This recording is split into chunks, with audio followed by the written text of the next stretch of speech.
we'll talk about the goals of our MDSC Down Syndrome Advocacy Day. We'll talk about our schedule for the day. We'll discuss contacting your legislators and scheduling meetings, meeting tips and reminders, how to make it personal, our legislative agenda, a recipe for an effective meeting, and we'll also talk about the map and directions to give you some logistical support. So again, the overall goal of Down Syndrome Advocacy Day is to show legislators that the Down syndrome community is strong and committed to ensuring that all people with Down syndrome have opportunities to lead meaningful and fulfilling lives in the community. And we'll be joined by hopefully a lot of legislators. Last year we had about 50 legislators and their staff who joined us for the day, and we're hoping we'll have at least that many that will join us again. And it's really our opportunity to educate elective officials about policies affecting people with Down syndrome and their families and begin to develop relationship with these legislators.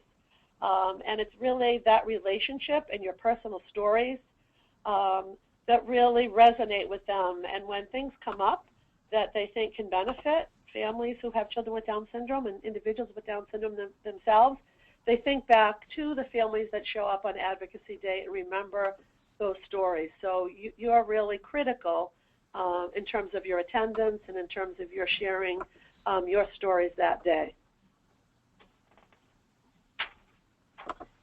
In terms of our schedule, you can arrive at the State House around 10:30 to register, and we'll have information at the registration table that you'll receive when you come in.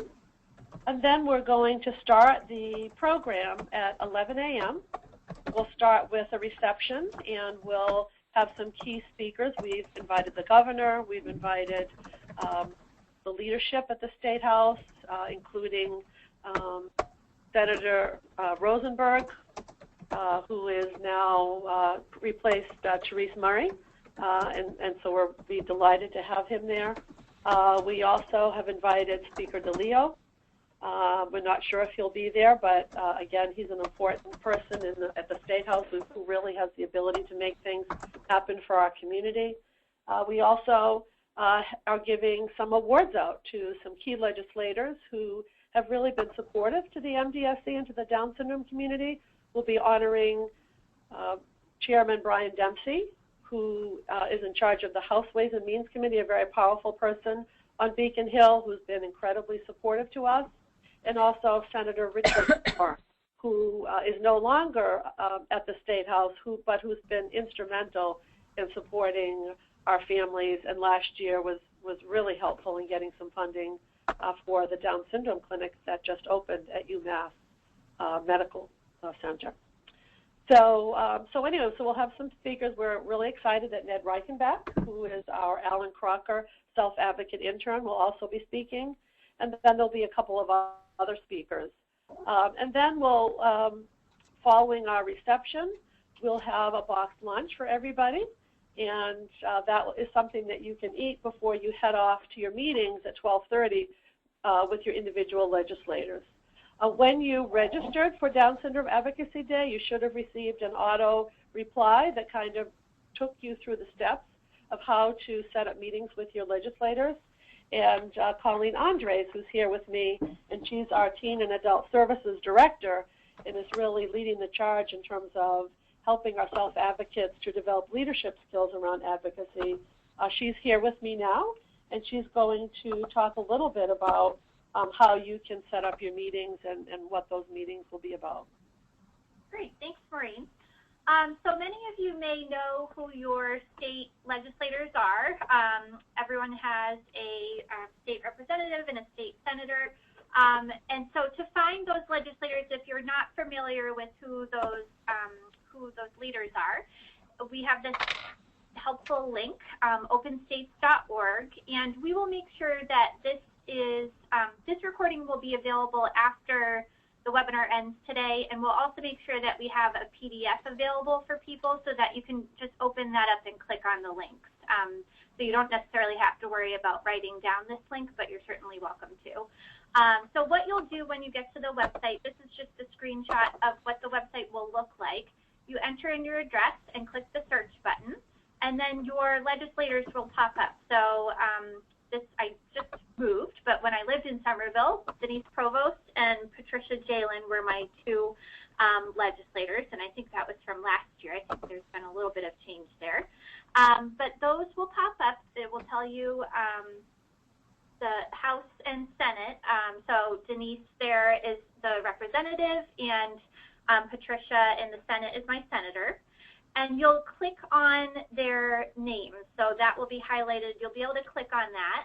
And then it will take you to some more detailed information and give you all the contact information for your representative or senator. So it will tell you where their room is located, and we'll be showing you a map of the State House in a little bit. It will give you the phone number to contact them and an email as well. So probably the most direct way to reach out to them would be to phone their office, and you'll likely speak to a member of their staff. And we've just given you some guidance about what to say when you call so that you can set up your meetings. So when you call, you can say, I'm participating in the second annual MDSC Down Syndrome Advocacy Day on June 4th and would like to drop by at 1 p.m. to talk to you about our policy priorities and leave you with some important information.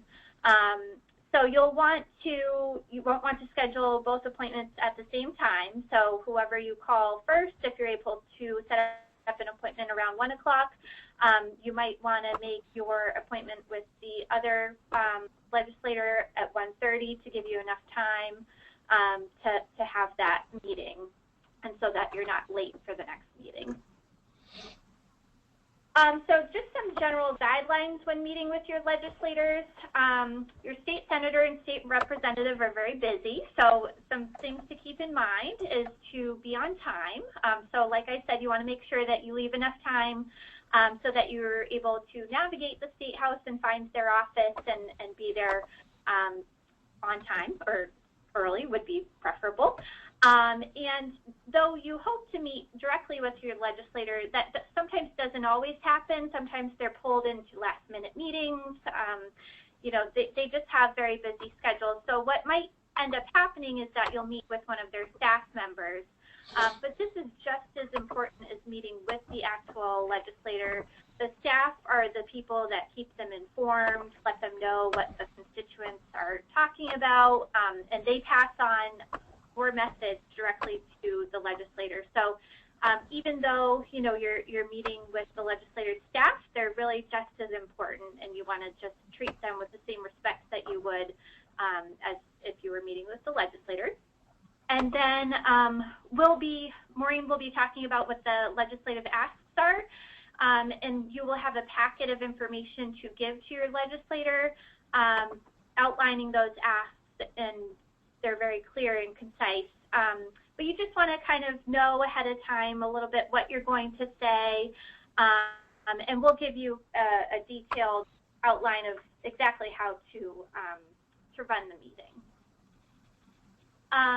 If they ask you a question that you can't answer, it's okay to say that you don't know and that you'll follow up with the appropriate information after the fact.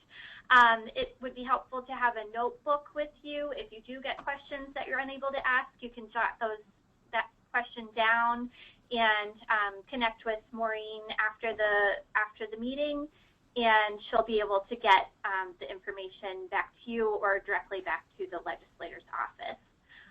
You want to make the meeting personal. So, you know, whenever we go to Beacon Hill or Capitol Hill with our self-advocates, the legislators are really looking to hear from them and their family members about what is important to them. They want to hear the self-advocate voice, and they want to hear the voice of the families. And so, you know, you're very important to them. You are, and so they want to know how to advocate and be there for you. These meetings, if you went last year, you know, some of the people, the staff or the legislators you might recognize.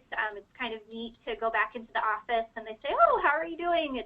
It's nice to see you again. It was great seeing you last year. And so hopefully, you know, if this is your first time meeting with them, it's the first step towards a long, positive relationship.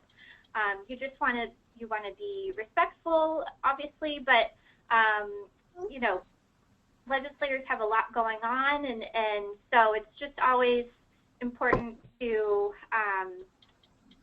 stick to the legislative asks that we'll outline for you, and just, you know, just make it a very friendly meeting.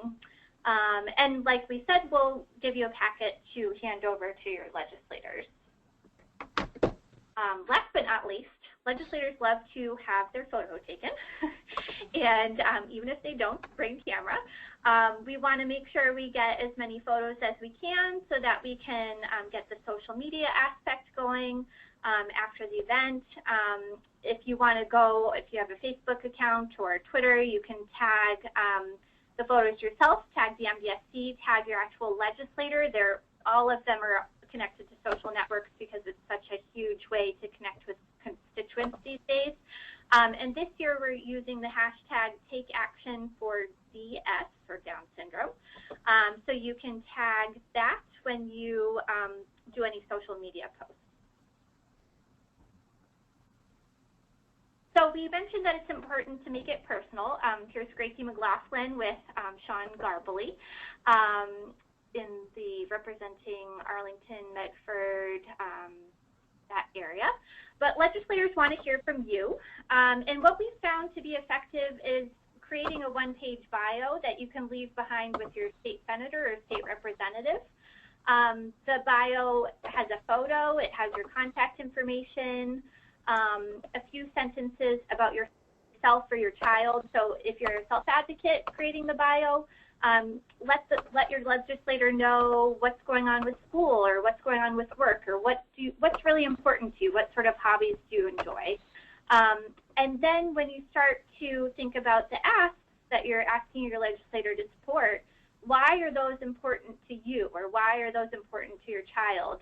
How do these things that you're asking for affect your life? That's really important to them, and the more personal you can make it, the more they'll connect with the ask that you're making. And then it's always important to thank them for their support. And here's just an example of John Anton's one-page bio. John is our MDSC advocacy specialist, and he is actually in Washington, D.C. right now advocating on Capitol Hill. So he couldn't be here with us today, but he says hi to everyone. Thank you, Colleen. You probably notice on your screen that there's a place where you can ask questions and send them to us. So feel free as we continue the webinar to put any of your questions, and as we have time during the webinar, we'll be happy to answer those.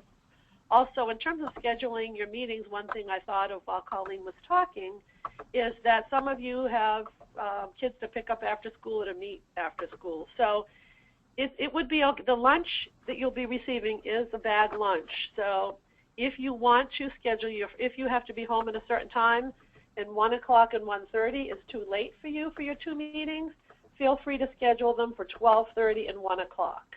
I think you'll have plenty of time, even if you have to leave the reception a little bit early, to kind of grab your lunch and get to your 12:30 meeting if needed. So if you have a more leisurely schedule, 1 and 1:30 is fine. But if you have to get back home for a particular reason, feel free to schedule those meetings for 12:30 and 1 o'clock. So now we wanted to get into what our legislative agenda is for this particular advocacy day. And we don't like to ask for too much because it can be ineffective. So we try to narrow down our asks to some really timely, important things. And this year, we have 3 asks. The first one is the ask for the access to organ transplants. The second ask is around higher education opportunities. And the third ask is state funds for MDSC programs.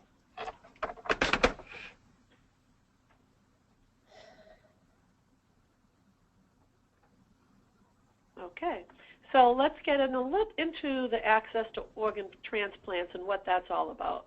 So the bill number is H3271, and the official title is an act concerning non-discrimination access to organ transplantation. This is part of a state-by-state legislative effort to prohibit discrimination against anyone with an intellectual, developmental, or psychiatric disability from receiving an organ transplant. So we're working with some national organizations, including Autism Speaks and the National Down Syndrome Society, to enact this legislation state by state, because we have heard that there has been some discrimination, particularly on the level where people get on the transplant list themselves. So physicians don't always understand that a person with an intellectual and developmental disability can arrange for the kinds of supports that are necessary post-organ transplant to help them get back to the road to recovery. So there are some misperceptions that those supports aren't available, and we know that those can be made available.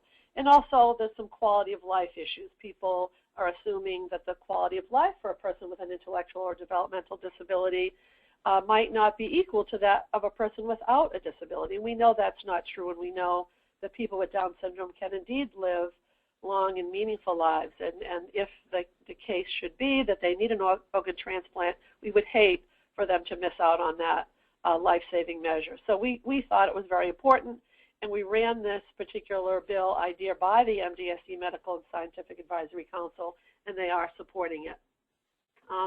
In addition, it's being supported by the Mass Down Syndrome Congress. It's also a priority bill for the Massachusetts Developmental Disabilities Council.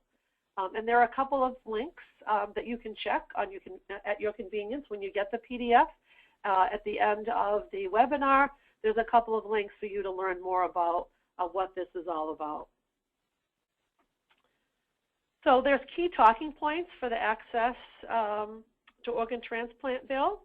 And these particular talking points are provided here. Overall, we want our legislators to know that passage of this bill will guarantee that Massachusetts residents in need of organ transplants will not encounter discrimination on the basis of disability. So, you know, sharing why that's important to you, and that we've come so far in the field of Down syndrome and the field of disability that there shouldn't be any rights that a person would not have based on their disability, and that this is important. So again, letting them know that this would prohibit any disability-based discrimination by doctors, hospitals, medical providers, or any others that are federally funded under the Americans with Disabilities Act and the Rehabilitation Act when determining what patient is eligible for an organ transplant. Again, I spoke about the common misperceptions that people have about people with disabilities, and kind of reminding the legislator about that, and that things have changed tremendously, and also reminding them about the quality of life and how that we have high expectations now, and that there is access to early intervention, education, employment opportunities, and health care that should not prohibit people from living a long and meaningful life. So this in the bold print is the actual ask, and again, each of you will have a packet, and you'll have a synopsis with this information, with the ask clearly spelled out on the sheet. So you should be familiar with this, but feel comfortable that the actual ask and the talking points will be provided to you to actually hand to your legislator. And the ask is to please ask the Joint Committee on Public Health to favorably vote out an act concerning non-discrimination to organ transplantation. And that's because right now, that's where the bill sits. So as of this moment, and if something changes, Jane Lane, who is our government affairs consultant, will be there, and she's also on the call today. She will be there if there's any change in this ask, but as of right now, we're expecting that will be the ask, and that we'd like the next step to be having our legislators push to get this bill out of this committee so that it can then go on to the next step in the legislative process. We have 20 legislators that have signed on as co-sponsors, which is fantastic. And our lead sponsor for this bill is Representative Jim Cantwell, who is absolutely wonderful. Our ask number 2 is something I know that's important to a lot of you, and that is opportunities for higher education. And again, things have changed dramatically over the years. No longer can we assume that people with Down syndrome shouldn't have an opportunity for post-secondary education? And there is a program that was originally funded in 2007 that's called the ICE program, and that stands for the Inclusive Concurrent Enrollment Program, which gives opportunities for students with intellectual and developmental disabilities ages 18 to 22 after they finish high school in their regular high schools to then go on and get some education opportunities in an inclusive college education experience in one of the state colleges. And many of the community colleges and some universities now have this opportunity, but we want to strengthen this legislation. So this H1064/S672, the Act to Create Higher Education Opportunities for Students with Intellectual and Developmental Disabilities, is something that we want to ask them to support. And again, there are 2 links that are provided that will give you many more details about this that you can kind of educate yourself around. There's some more very specific talking points that are provided, and basically some of them are that ICE increases school and work success for students with intellectual and developmental disabilities, that access to college improves rates of employment, wages, self-determination skills, and independent living for adults with disabilities, that despite proven success of the ICE program, that there's a big demand for it, and it's extremely limited, and it's underfunded. So we need more funding for this program. There has been a legislature task force on college inclusion for students with intellectual disabilities and autism, and the final report was issued just about a year ago in April of 2014. And there are quite a few recommendations that came out of this task force, and this new bill will implement some of those recommendations, which are very important to us. So again, this bill will extend the ICE grant program. It'll support partnerships between high schools and public institutions of higher education in order to include students. And it will also provide consideration of higher education for older students with special education through the special education process that have, significant disabilities where they may be able to audit college courses even if they were unable to pass MCAS. So this is a very important bill, and we're really excited to have it as our second ask this year. And again, in bold here, you'll see the very specific ask. Again, you'll have a very nicely laid out sheet to hand to your legislator, and it will be to ask your legislator to vote favorably for an act to create higher education opportunities for students with intellectual and developmental disabilities, and to support the House budget of $1.2 million in the conference committee for the ICE line item. So this is a dual ask. You're asking them, number one, to support the bill, H1064/6672, and you're also asking them to support the funding, because as we all know, the bills are important, but if we don't have funding behind the bills to implement them, they can't be as effective. So that's a dual ask. And then finally, ask number 3 is for state funds for MDSC programs. And MDSC has been very fortunate to receive funding from the state for the past 3 years. It's $100,000 in line item 5911-1003, which is in the DDS budget. And it basically helps the MDSC fund some of its very critical programs and services, such as First Call and Advocates in Motion and some of our educational initiatives. So it's a struggle each year to get this line item renewed, and we really need you to let families know how important the MDSC is to you and to other families, and that this funding is important because we do a lot of fundraising, but it isn't enough, and to get a little bit of extra money from the state goes a long way. Do you have anything to add to that, Jane? Because you've been extremely helpful in helping us to get this funding. Right. Maureen, I think you said it all. Basically, this is the 4th year that we are asking for this appropriation. This is the budget appropriation. We've never asked for any more than we received in the first year, and as the slide shows you, the House budget this year kept our budget appropriation in, and the Senate did not.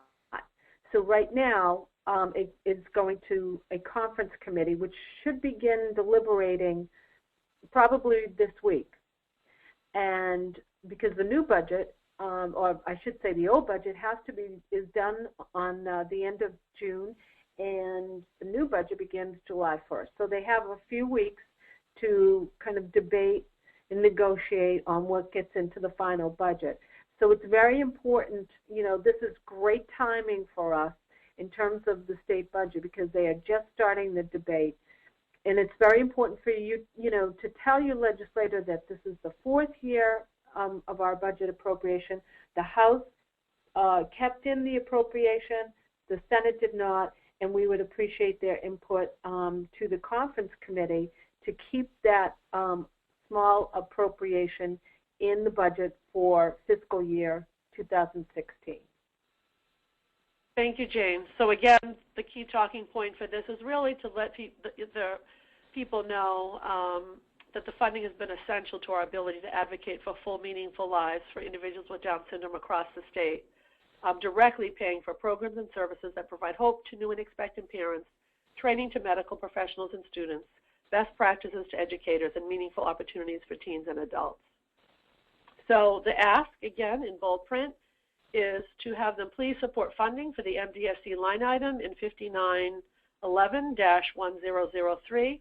And this is the wording of the line item, provided further that no less than the amount appropriated in line 5911-1003 in Chapter 139 of the Acts of 2012 shall be expended for the Massachusetts Down Syndrome Congress. And this is kind of an interesting ask, because sometimes you have a different ask for your representative than you have for your senator. So be mindful of who you're meeting with. If you're meeting with your representative, thank them for putting the line item in the House budget, because it's there. And we want to ask them to continue to push for that in the conference committee, as Jane just mentioned.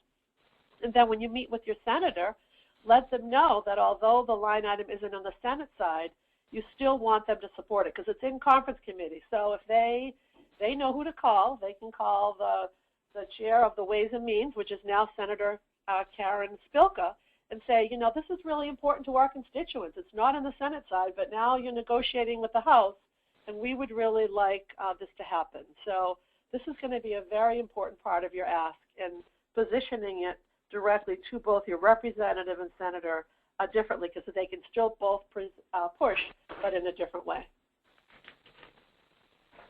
Great. So I'm just going to talk about kind of the layout of the meeting. If you've never been to the State House or never advocated or met with a legislator, it can be sort of intimidating. Beacon Hill kind of seems like this big place that, that people aren't welcome to, or, it's just kind of intimidating. So we were hoping that this webinar today will help you feel a little more comfortable. And we wanted to give you really a solid outline so that you know what to expect and how to run the meeting when you meet with your legislators or their staff. So first of all, just open it by introducing yourself and saying that you're with the MDSC Second Annual Down Syndrome Advocacy Day. They may not know what MDSC stands for, so you might have to elaborate on that a little bit. Then you can really share your story and make it that personal factor. So that would be a great time to pull out that one-page bio and hand it over to them. And either the bio is something that you wrote yourself, or it could be about your child. So, really share the story and give the impact that their support will make on the individual with Down syndrome in your life and your family. Then you want to make the 3 asks, and so those are the bold asks that Maureen went over in the last few slides. And again, you'll have the packet of information that we will give you at the luncheon and reception, so that you have the asks in front of you when you go to your meetings. You'll want to leave the fact sheets in that folder with your legislator or their staff member, so that the legislator can review the asks in detail after the meeting. Again, you'll want to take a photo, and please send those photos to us. We'll let you know who to contact, and you can also share them online yourself. And then you'll want to thank them for their time. Again, they have very busy schedules, so you might be meeting with the staff member, but whoever you meet with, it's just important to thank them and really be appreciative of the time that they spend with you. So here's a map of the State House, and the green arrow there is pointing to the main staircase, which is where our reception and luncheon will take place this year. It is a different location than last year. Last year we were in the Great Hall, which coincidentally has lots of flags hanging from it, but it's not the Hall of Flags. But this year we are in the main staircase or grand staircase area. A lot of organizations have their advocacy events in this area. The acoustics can be a little bit tricky, but we know it's going to be a great day, and it's kind of a neat backdrop to have that grand staircase and bring legislators up and really recognize them for all that they do. There are additional, so the State House has multiple floors, and it's likely that your legislators will be on floors other than the second floor where our main event will take place. So when you do look up your legislators and make the appointments with them, note down where their office is, and then we will have maps available for you, and there's maps located throughout the State House as well. But if you're able to make note of that ahead of time, that's great. We will also have some iPads available at the registration tables, and we can help you look that information up in case you forget to bring that note along. So when you get the PDF, you'll be able to click on these links to find directions. The State House is located at 24 Beacon Street in Boston. Parking, there are multiple options. We've heard that if you call your legislator, sometimes they'll give you their parking spot for the day, so it's worth a shot if you want to try that. But the second link there, the Arc of Mass link, has the area parking garage options and information on accessible parking as well. And then our communications director, Josh Komairov, created a new press release for this year so that you can craft it, filling in the information with your name and phone number and your town, and then you can send this out to your local paper and any other news outlets that might pick it up and really spread the word about the event. So when you get the PDF, you'll be able to click on that link at the bottom. We'll also make it available on our website, but it's a Google Doc, so you can go right in and edit it for your purposes and then send that out to spread the word about this Advocacy Day. Well, first of all, just thank you all for participating today. I don't see any questions. Do you, Colleen? Any specific questions? So hopefully we did a nice job explaining everything to you. We're really looking forward to welcoming you at the State House, and we'd still like to get more people to register. So children are welcome, families are welcome, extended family, colleagues. The more people we get to show up on that day, the stronger our community looks and the more powerful our influence will be. So I think we have about 70 people signed up so far, but we'd love to get over 100, so we could use your help. Spreading the word on your Facebook page. It's easy to sign up. It's a free lunch. And it's just a wonderful opportunity. And last year I took my granddaughter out of school for the day. She was 13 and she had a wonderful time. It was just a wonderful experience for her to be at the State House and to kind of see advocacy and the legislative process in action. So, you know, we can't tell you to take your kids out, but I do think if you think it's valuable, you know, some people have done that, particularly for their self-advocates who have Down syndrome. So thank you so much for joining, and feel free to email us if you have any questions after the webinar. Thank you very much.